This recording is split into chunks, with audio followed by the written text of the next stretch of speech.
Good morning all of you. बेटा आज हम हिंदी व्याकरण का एक विषय पढ़ेंगे जिसका नाम है वर्ण विच्छेद। क्या नाम है? वर्ण विच्छेद। ठीक है बेटा, वर्ण विच्छेद का मतलब होता है वर्णों को अलग करना। अब वर्ण, ये देखिए, ये है वर्ण। वर्ण मतलब अक्षर, ठीक है, क ख ग घ, ठीक है। और विच्छेद, विच्छेद क्या होता है? अलग करना। विच्छेद का मतलब क्या होता है? अलग करना। तो वर्ण विच्छेद का अर्थ क्या हुआ? अक्षरों को अलग करना। इसकी परिभाषा है ऐसे: किसी शब्द में आए स्वर और व्यंजनों को अलग अलग करके लिखना वर्ण विच्छेद कहलाता है। क्या कहलाता है? वर्ण विच्छेद। ठीक है, ये आपको ऑनलाइन क्लास में डिक्टेट किया हुआ है, class second and class fourth, और sorry class third and class fourth को। ओके बेटा, सबसे पहला उदाहरण मैं आपके सामने ले रही हूँ, कमर, कमर। ठीक है, ये एक शब्द है, इसमें से हमें इसका हमने वर्ण विच्छेद करना है। ठीक है, अब देखिए बेटा, सबसे पहले हमारे पास जो हमारे स्वर हैं, हमारे स्वरों में सबसे पहले वाला स्वर है अ। कौन सा स्वर है? अ।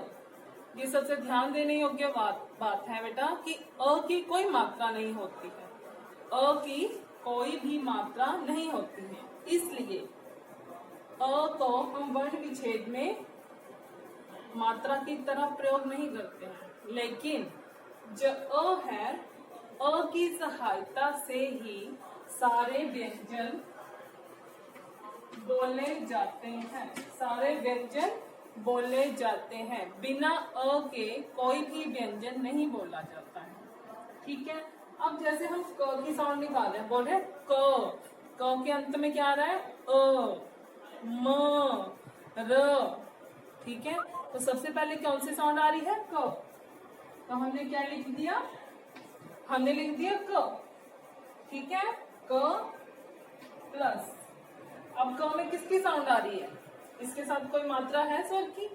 नहीं है। तो क के साथ किसकी साउंड आ रही है? अ की।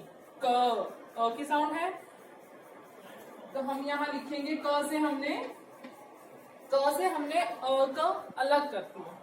जब हमने क से अ का अलग कर दिया, जब हम व्यंजनों से अ को अलग करते हैं, तो उन व्यंजनों के नीचे एक लाइन लगती है, तिरछी लाइन, उसको बोलते हैं हलंत। उस लाइन का नाम होता है हलंत।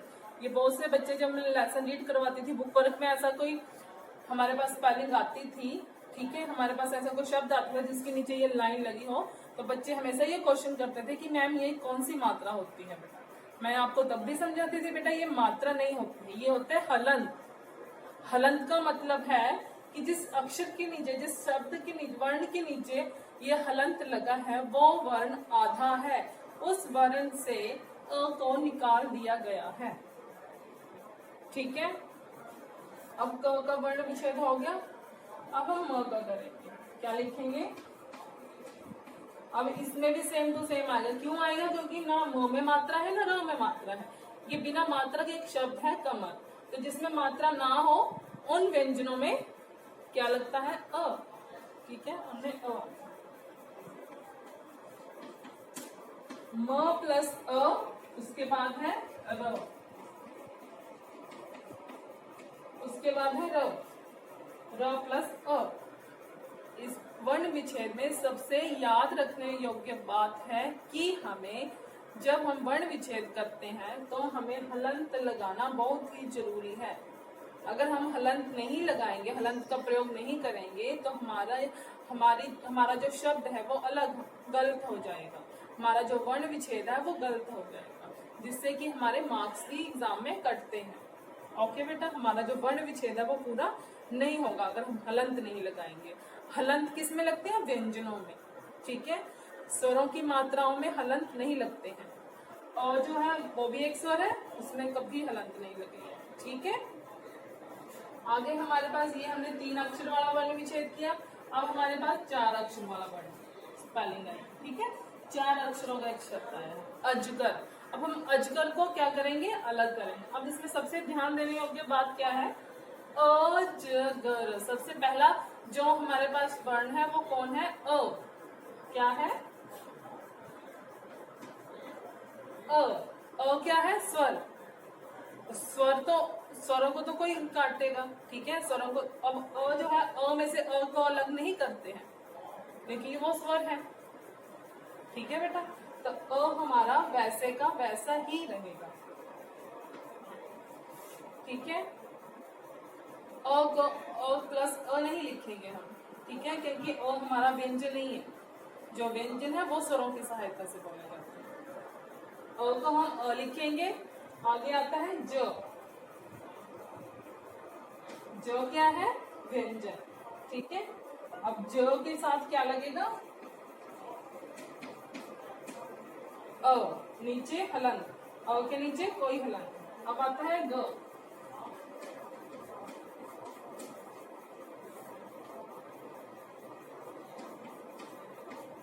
ग प्लस अ, ग के बाद र।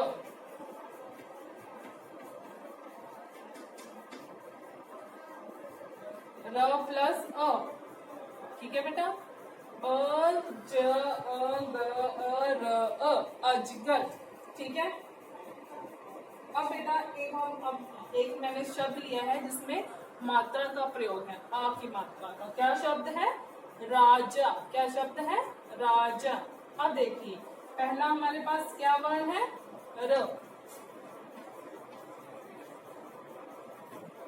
अब र में से हम अ को अलग करेंगे नहीं, क्योंकि र के साथ स्वर की मात्रा है। र के साथ क्या है, आ की मात्रा। र आ, र के साथ क्या है, रा। र का हम उच्चारण कर रहे हैं यहाँ पे रा, तो र के साथ किसकी मात्रा है, आ की। तो हम यहाँ क्या लिखेंगे, एक बात याद रखनी है बेटा कि जिस व्यंजन के साथ जो स्वर की मात्रा हो, तो आपने मात्रा नहीं लिखनी है, वो अक्षर लिखना है। ठीक है, वो वर्ण लिखना, वो स्वर पूरा लिखना है। यहाँ स्वर की कौन सी, आ की मात्रा है, तो हम यहाँ लिखेंगे आ, और र के नीचे हलंत लगाएंगे। ठीक है, उसके बाद क्या है, ज। अब यहाँ पे देखिए बेटा, ज भी, ज के साथ भी क्या है, आ। ज प्लस, हाँ, ज प्लस आ, रा ज। ओके, अब एक मैं आपको ई की मात्रा वाली स्पेलिंग लिख के बताती हूँ। जैसे मैंने यहाँ पे लिख दिया सिर। क्या लिख दिया, सिर। यहाँ पे बच्चे बहुत मिस्टेक करते हैं। क्यों करते हैं मिस्टेक, क्योंकि सिर, सिर में कौन सी ई की मात्रा है, छोटी ई की मात्रा है। बच्चे ये सोचते हैं कि मात्रा आगे से लगी है, कि मात्रा स के आगे से लगी है, तो यहाँ पे ई हम पहले लिखेंगे। नहीं, ये गलत होता है। ठीक है, क्योंकि री की छोटी ई की मात्रा हमेशा शब्द के आगे से लगती है, लेकिन उसको लिखते पहले नहीं है, वो बाद में ही लिखी जाती है। ठीक है, स प्लस ई, स के नीचे हलंत, स के नीचे डंडी लगाना, हलंत लगाना नहीं भूलेंगे। स ई, फिर आया र, र प्लस अ, क्या बन गया, स इ र अ, सिर। क्या बन गया, सिर। ओके, आपको मात्राओं का ज्ञान हो गया। जहां भी अगर ऊ की मात्रा आती है, जैसे मान लो यहाँ पे हमने सिर की जगह लिख दिया सुर, ठीक है, सुर लिख दिया, तो स के साथ किसकी साउंड है, ऊ, छोटे ऊ की। स प्लस ऊ, र प्लस ओ, ऐसे ही रहेगा। क्या बन गया, स उ र अ, सुर। ओके बेटा,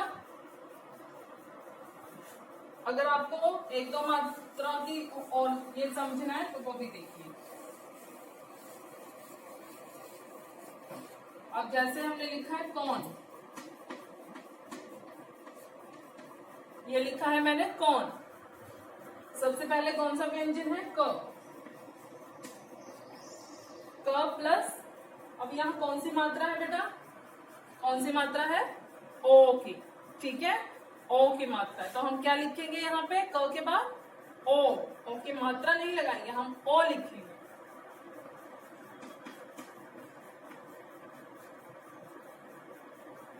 ठीक है, अब ये भी देखना है कि छोटा ओ है या ओ है, ओ जिसको आप बड़ा ओ बोलते हैं, तो हमने वो लिख दी।